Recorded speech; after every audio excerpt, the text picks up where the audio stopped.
Hello, good morning, and welcome to Morning Brew on Labour Social. I'm Graham Hughes. It is Wednesday, the 24th of January 2024. And so the Tories are ripping themselves apart again. So I'll just go into the briefly into what's happened. So Sir Simon Clarke, can't believe he's a sir. He's about 5 years younger than me. He is he was the Secretary of State for levelling down. I mean, levelling up. Actually, just making billionaires richer, not really helping anyone anywhere. But that was his job. He was supposed to pretend at least to be levelling up. That was his job. Anyway, he's resigned. He resigned last night because Rishi Sunak's a terrible leader, apart from all the others.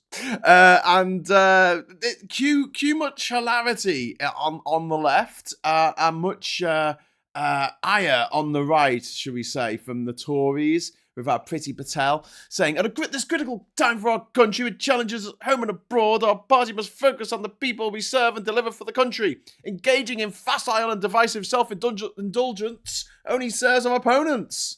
It's time to unite and get on with the job. Wow, she didn't say delivering, though, but she did say getting on with the job.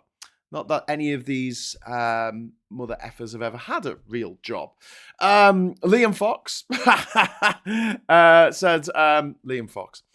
said that Liam Fox, because that's what they all used to do when he used to turn up at that institution that he had to go to, the international institution that shall remain nameless. And everyone would just go like this when he came in. Anyway, this is not the time for self-indulgence and tribalism in the party. Yes, it is. Those who have an agenda, people have agendas to destabilise the government in election year should understand the consequences. Having been on the front bench for all 13 years in opposition, it is a miserable place. Be warned. That's what he tweeted.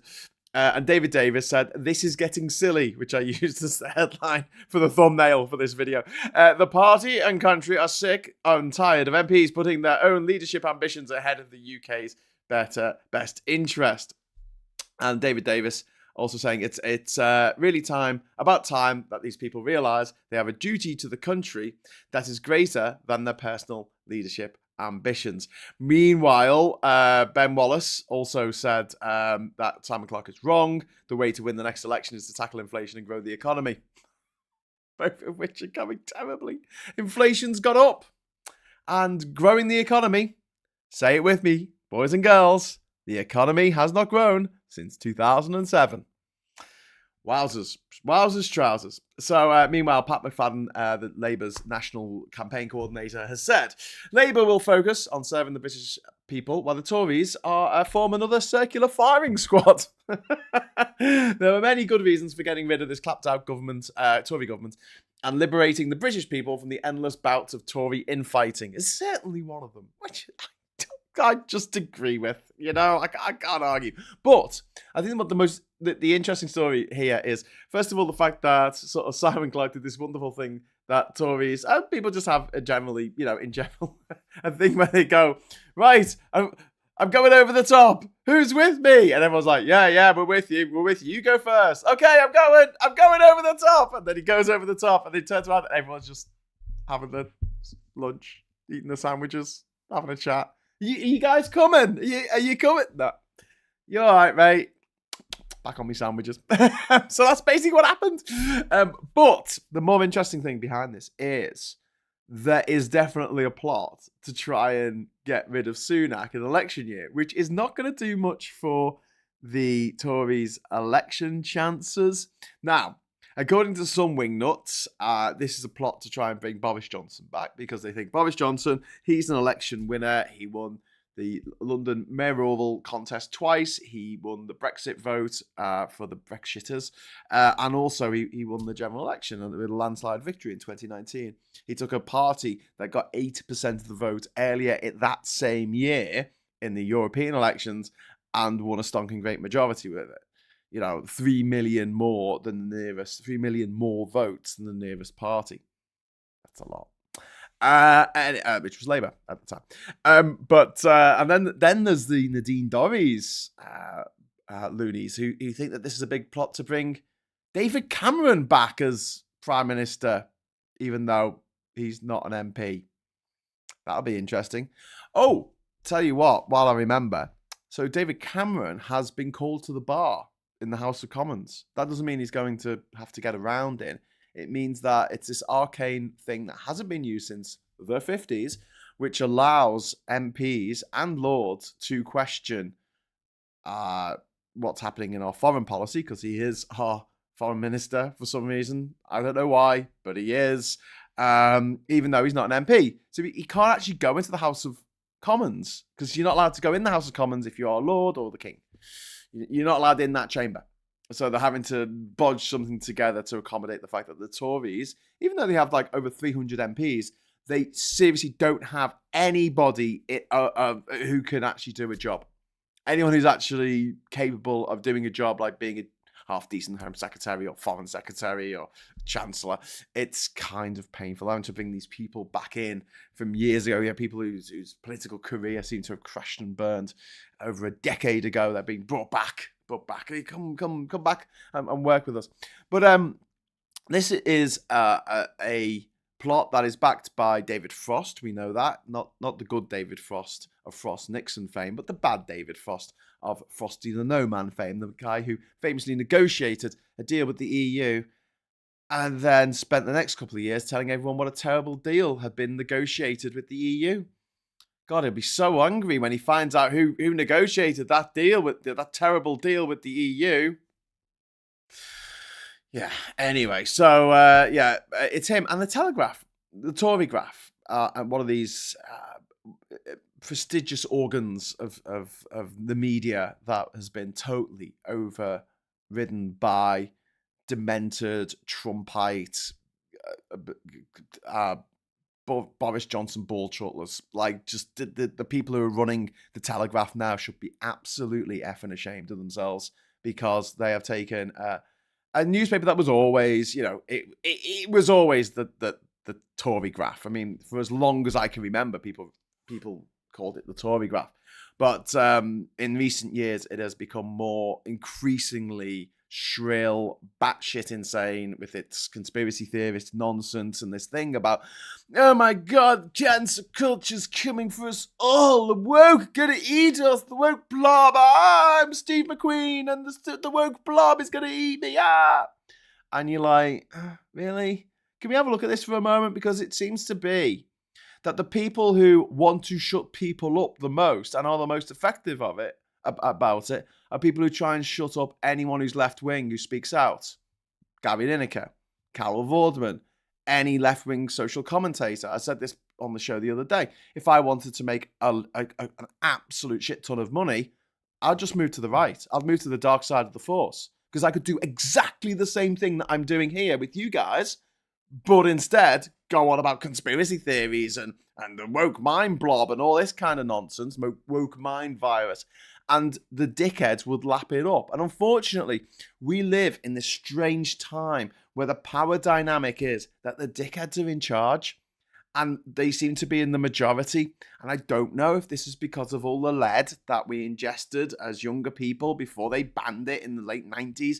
I don't know if it's because of the internet and it just shredding people's brains to have this much access to stuff. It forces you to think critically. Is this a deep fake? Is this AI? Is this real, or is it Mimicon? Do you know what I mean? Like, people don't know, and that scares them. And I get that, because if you, psychologically speaking, if you present someone with a ticket machine, for instance, there's a good TED talk about this, and it's really complicated, forget the train ticket, right?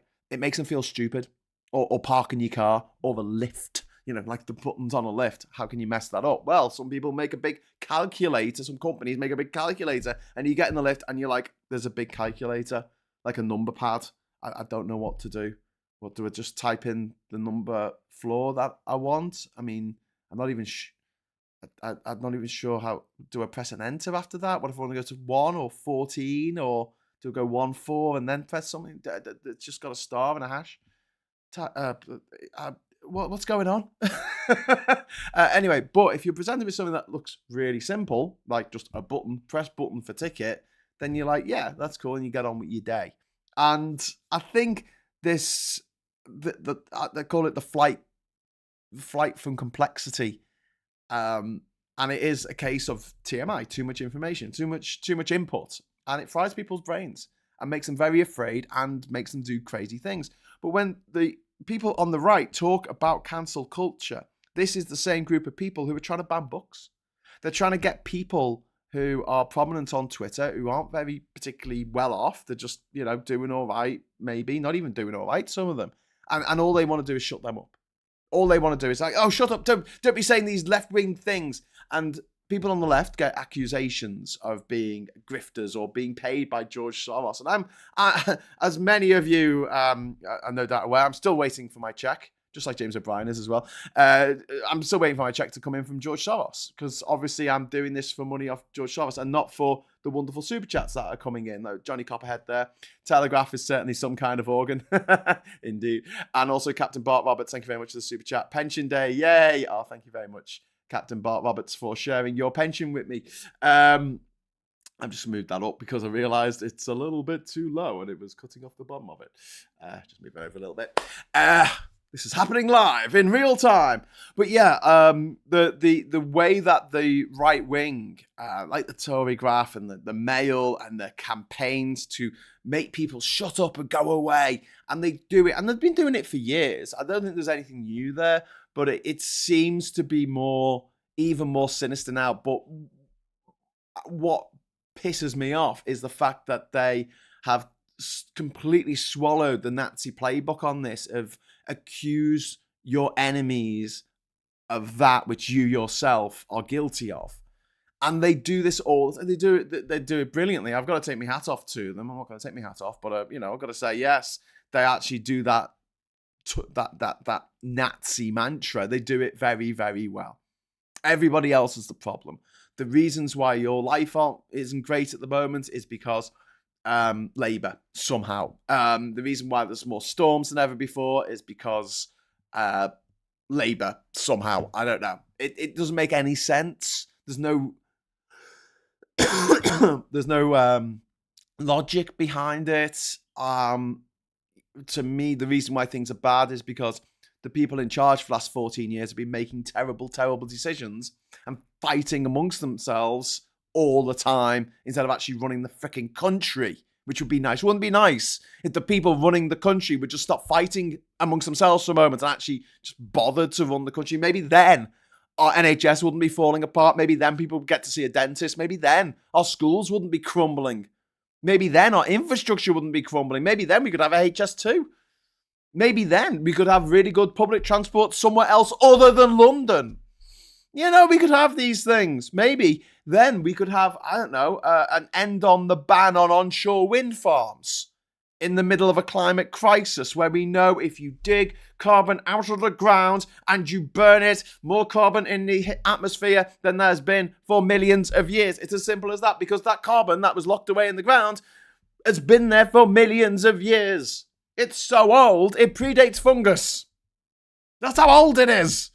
If there'd been fungus, we wouldn't have any bloody fossil fuels.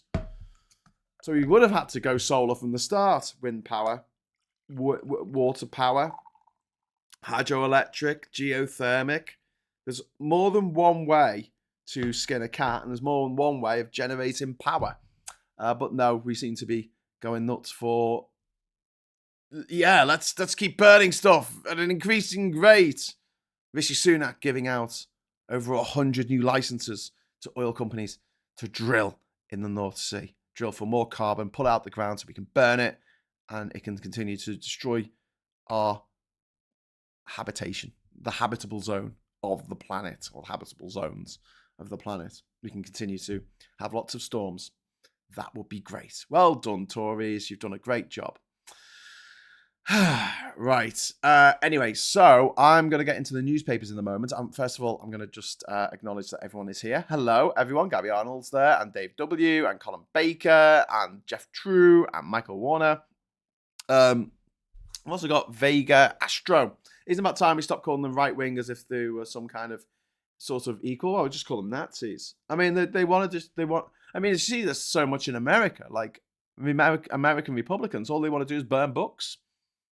I mean, they are literally burning books. And I'm sitting there thinking, Sean Connery in Indiana Jones and the Last Crusade it teaches me that goose-stepping morons like yourself should try reading books instead of burning them. Yeah, that'd be good. But they're mad about the book ban, especially in Florida. They're like, oh my God, this book mentions someone who's gay. A quick ban it. There was a book banned in Florida. I think it was Florida. Look it up.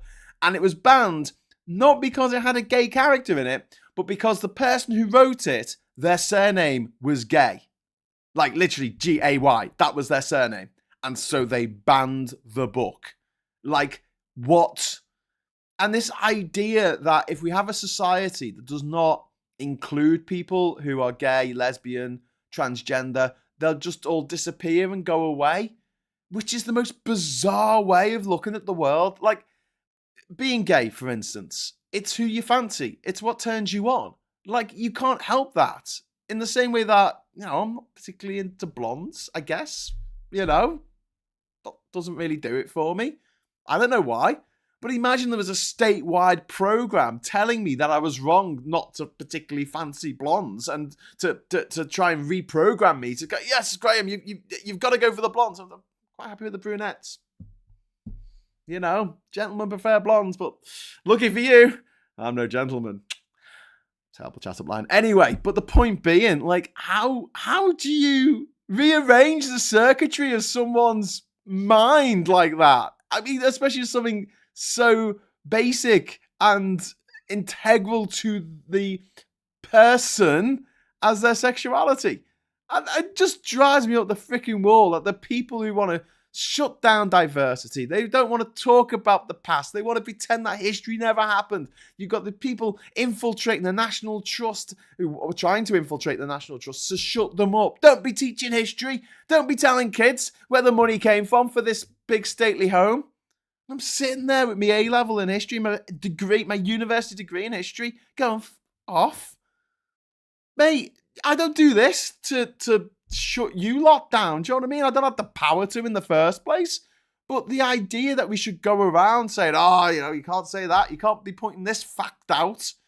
Shut down QI, get rid of Wikipedia. Just all of it's got to go. We've got to now live on opinions and feelings. That's the most important thing. And people say I'm entitled to my opinion. Their opinion comes out of the Daily Mail. My God. Anyway, wait till the Republicans come across the old movie, The Gay Divorcee. Well, indeed, Freckle Puny. Do you know what's interesting? There's a movie called Bringing Up Baby. And it's got Cary Grant in it and Katharine Hepburn. I think it's Katharine Hepburn. It might be someone else. But it's definitely got Cary Grant in. And it's very, very funny. It's a very funny movie. Baby is a leopard, I think, and they've got to look after this leopard. Long story. It's screwball comedy from the 1930s. And sometimes you get some people in the older generation who say, you used to be able to say things were gay and it just meant happy. Now it just means homosexual. And I'm like, it's always meant homosexual. Like, it's always meant homosexual. Have a look at Bringing Up Baby. I think it's 1937. Look it up. Was it Frank Capra who directed it? I don't know. It was a screwball comedy. It's quite good. And in it, Cary Grant answers the door for whatever reason, the female, the co-star, I think it was Katharine Hepburn. Let's just say it's Katharine Hepburn. Katharine Hepburn's nightie. He's wearing her nightie because of a bunch of convoluted things that happened. And he opens the door and it's, I don't know, her auntie or someone. She goes, oh my God, why are you dressed like that?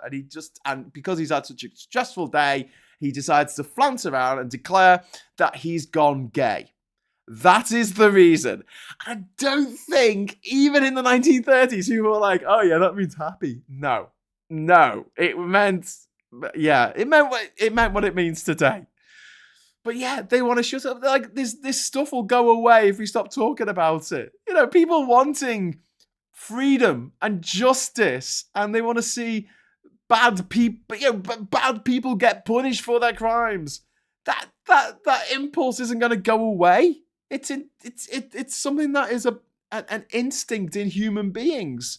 A lot of us have a tendency towards justice. We want to see a fair playing field for everyone. And if we see injustice, we get upset about it. And we go, I want to do something. I want to help. How can I help solve this injustice? Whether that injustice is that someone's just had an accident or whether it's that they have been systematically oppressed for generations. I mean, it's a spectrum, isn't it?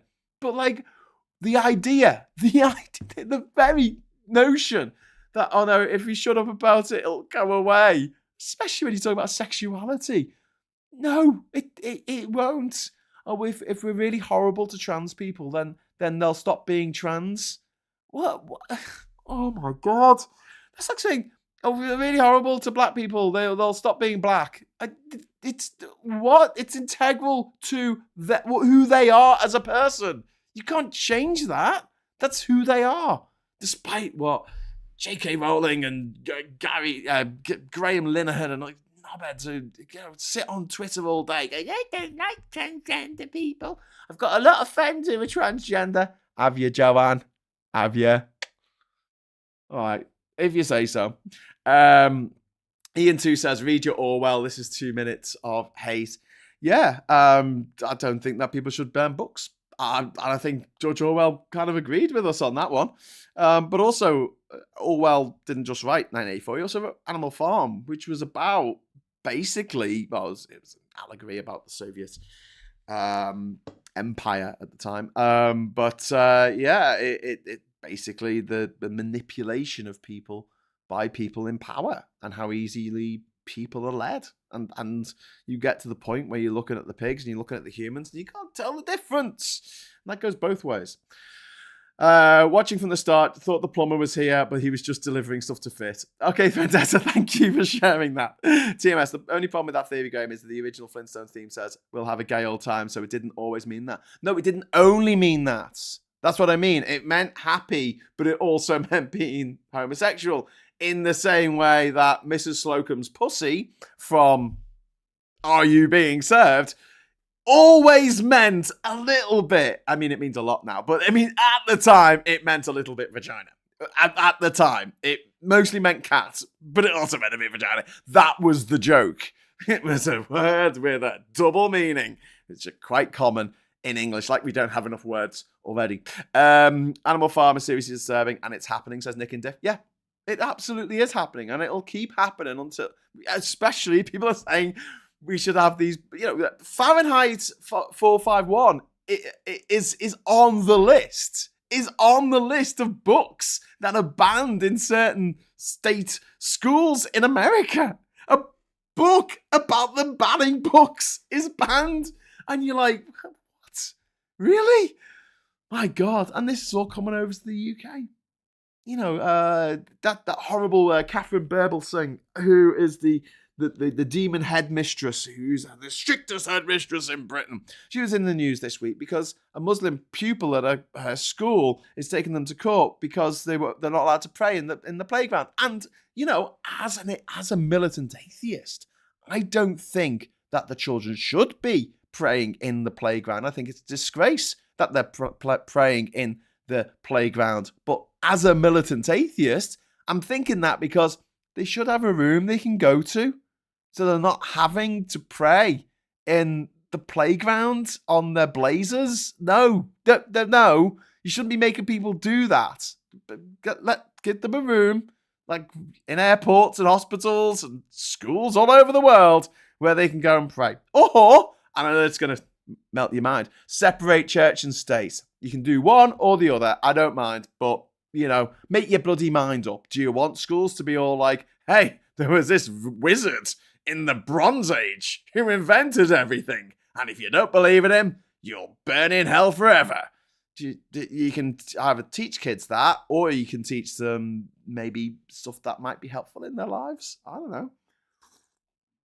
But yeah, it goes back again to this idea that we got to shut people up, stop people from doing that, stop doing that. And this really draconian authoritarian streak in the right wing who claim to be libertarians. Yeah, if you're a libertarian, why don't you want to legalize all drugs then? Okay, you're not particularly libertarian if you don't want to legalize all drugs. It doesn't make any sense to me. But also, libertarians are generally rich anarchists. They're people who know that in a purge situation, they've got enough money to build a bloody big wall with razor wire above it. Most of us don't. Most of us would die in a purge because we wouldn't be able to protect our homes from the rampaging mob. They would. And that's why an anarchy to libertarians seems like an attractive option. A very attractive option. Good morning, everyone, says Loki's children. Hello. High kudos for people under the stairs for that reference, Graham. Thank you, sir. Teach kids about all religions, inoculation against indoctrination. Yeah, make them read the Bible. All the bad bits of the Bible. And the good bits as well, like Song of Solomon, chapter 5, verse 5. Ooh, spicy. Right, I'm going to just drop into the papers for a moment, if you don't mind, because I will have to wrap up soon. I will be back at 12 o'clock for PMQs, by the way, today. So don't forget. Grace died trying to protect her friend. This is about the this really sad, awful case of this man who killed these students in Nottingham, and I think the guy has been he's been put under the Mental Health Action Act, I think. So he's not anyway. So but then the Mirror's asking, how was psychotic knifeman free to kill 3? Well, he was free to do that because probably the prisons are full and we don't have any mental health care services like we should. Like, we have a waiting list on mental health care like you will not believe. And that's for the people who are asking for help. We've got this weird story in the Star about exhuming Pele's body. No.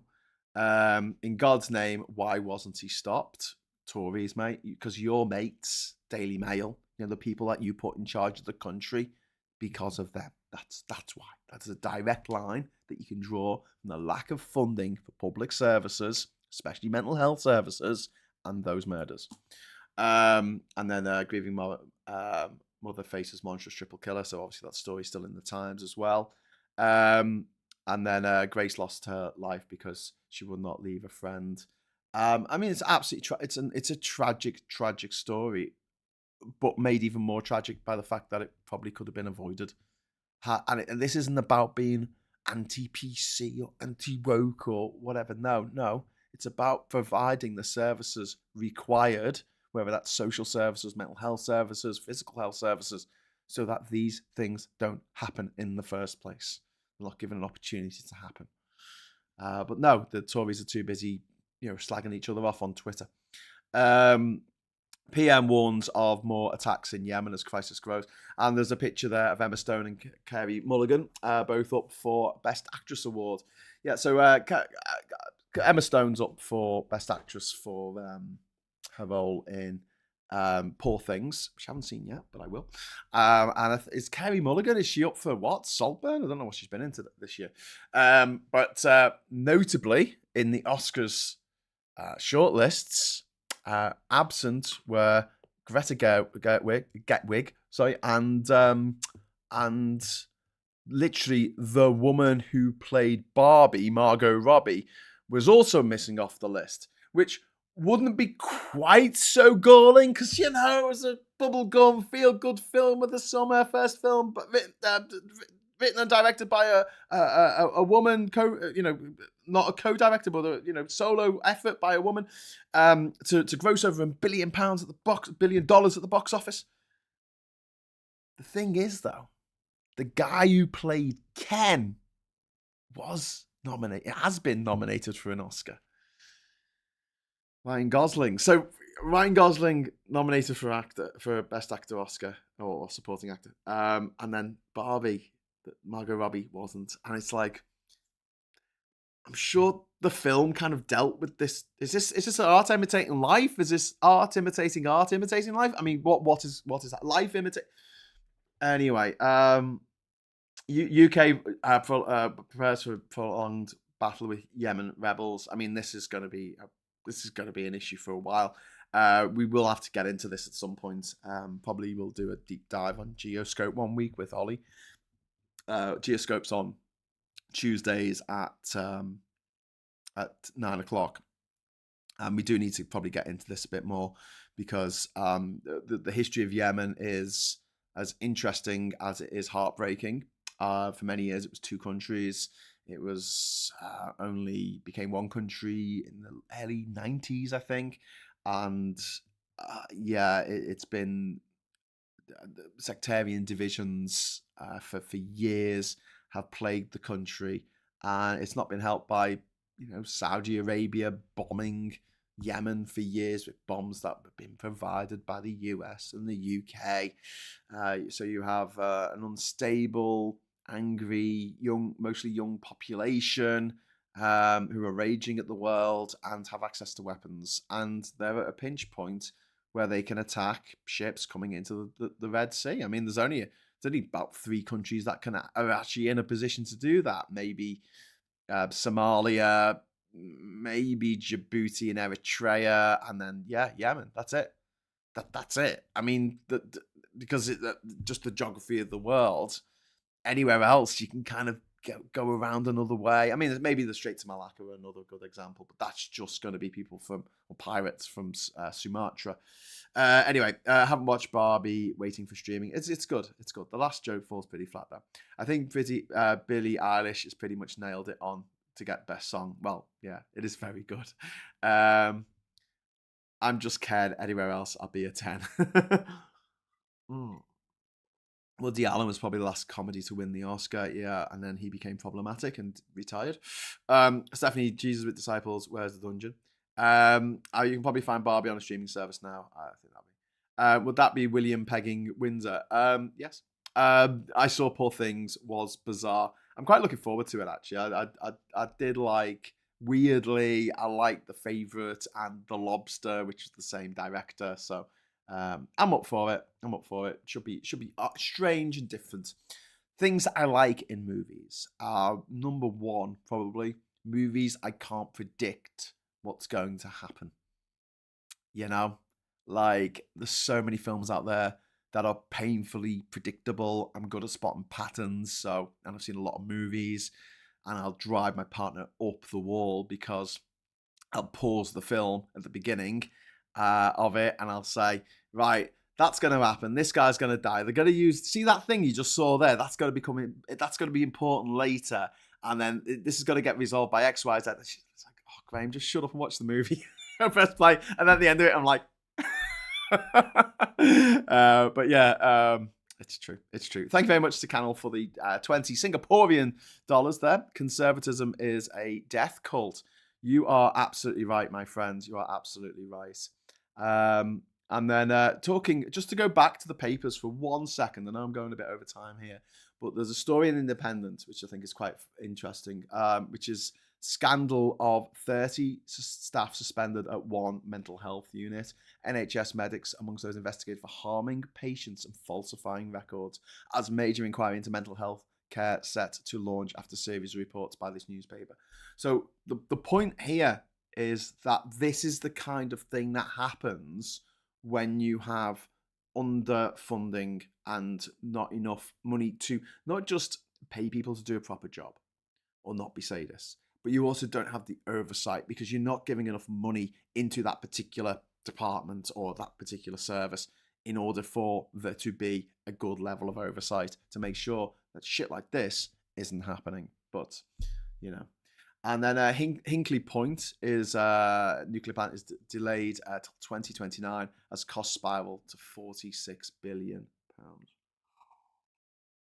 Fun fact, for that same amount of money, less than that money, you could fit every single supermarket car park with solar panels. Everyone in the country for less money than that. Wow. Okay, so Tinkerbell and the Secret Wings had a big plot twist. Bananas is set in South America, I think. I guess you were never a fan of Columbo, Graham. No. Columbo was good. Actually, Columbo was brilliant because it wasn't a whodunit. You knew who did it at the beginning. Great, fine. I like that. I actually like that. I like it when people get to the point at the beginning and then explain it. So it was more about, are they going to get away with it? And that's where the drama came in Columbo. So a big fan of Columbo, except in memes where Peter Falk is used to say that electric cars are bad for the environment or something. And it's like, it's either Columbo or Einstein or something going, silly people with no electric cars. Oh, how dare they. I loved Zelig by Woody Allen. There's a few very good Woody Allen films, but the man himself is problematic. In every Luna bin, the staff hate the patients. Spend a day in one, you'll see why. Mm. If they do, I don't want a one flew over the cuckoo's nest kind of situation going on in this country with people who have mental health problems, because it's not their fault they got mental health problems. Mm. Um, Barbie was brilliant. To be fair to the Oscars, it got nommed for Best Production and Costume Design, which I think were the only ones it deserves, in my humble opinion. Yeah. I mean, I thought it was a really good movie. I thought it was a good movie, and it's cinema in general has had a real rough time of it over the last few years because of streaming, and then along came COVID, and cinema audiences still haven't really picked up to the levels that they were pre-pandemic, and the quality of the movies hasn't been great either. I mean, none of the Marvel movies since Endgame have been amazing. They've been all right, but none of them have been like, oh my god, I've got to see this movie. And then that came along in the summer along with Oppenheimer. And they came out on the same day, and they made a big thing about it. Amazing marketing, done really well, and two really good, very watchable films, which I liked. So, more of that, please. My favorite film is Memento. That's a fantastic movie, isn't it? I saw Memento. I've got to go. I'm 8 minutes late. I saw Memento at the cinema. I think it must have been what was then the Virgin Cinema on Edge Lane in Liverpool. Me and my mate, we were late getting there, so we missed the first couple of minutes of the film.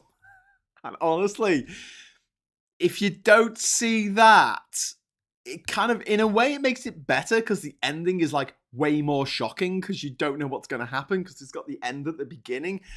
But at the same time, it's a hard film to follow at the best of times. If you've missed the first few minutes, it's even harder to follow, and you know nothing about it. It's not like anyone's told you what this movie is about. This is when it first came out in 1999, maybe? So, a long time ago. 25 years ago, people! Quarter of a century.